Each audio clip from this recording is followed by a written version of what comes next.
The National Crime Records Bureau's 2022 report recorded 57,582 crimes against Dalits, a 13% increase compared to the previous year. The crime rate, meaning cases per 1 lakh Dalit population, stood at 28.6 nationally. But when we look state by state, the picture is even sharper. Uttar Pradesh reported 15,368 cases, the highest in the country. That's more than a quarter of all cases nationwide. Rajasthan followed with 8,752 cases. Madhya Pradesh recorded 7,879 cases. Other states like Bihar, Odisha, and Chhattisgarh also ranked high in crime rates, though with fewer absolute numbers. Government action.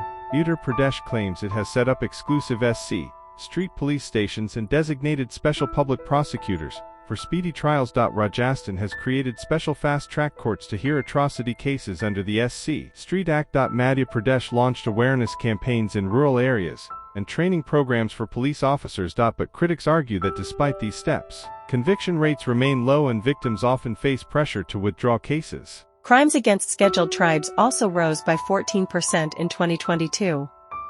States like Madhya Pradesh, Odisha, Maharashtra, and Chhattisgarh accounted for the bulk of these cases. The government says exclusive tribal police stations and legal aid schemes are functioning in these states. However, activists report delays in registering first information reports and weak protection for tribal witnesses. For Dalit and tribal women, the violence is even more severe. NCRB data confirms high rates of sexual assault and harassment. Governments highlight schemes such as one-stop centers for women in distress and the Nirbhaya Fund. States like Bihar and Madhya Pradesh have announced financial compensation for survivors. But ground reports reveal a stark reality: many survivors never see justice, and stigma often silences complaints. Let's move to caste-based occupations. Despite being illegal, manual scavenging and hazardous sewer cleaning continue. Parliament records show at least 377 deaths between 2019 and 2023 from septic tank cleaning. State-level realities.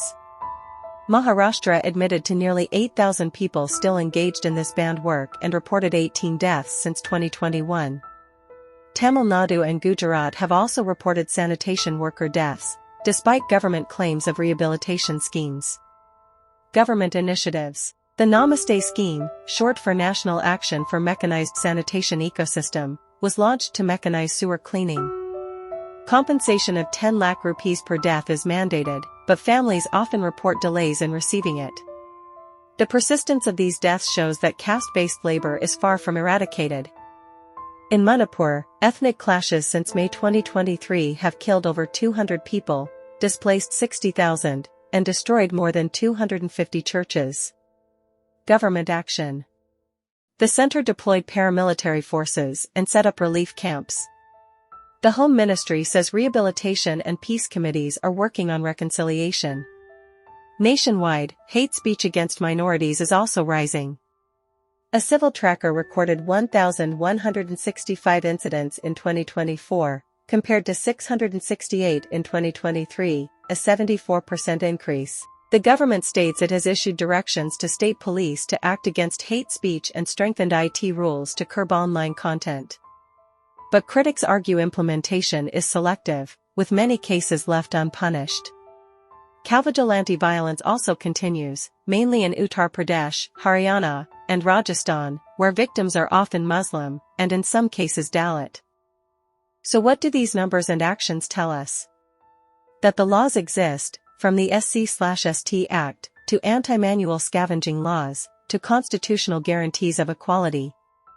That schemes exist, from special police stations and courts, to financial assistance, to rehabilitation programs.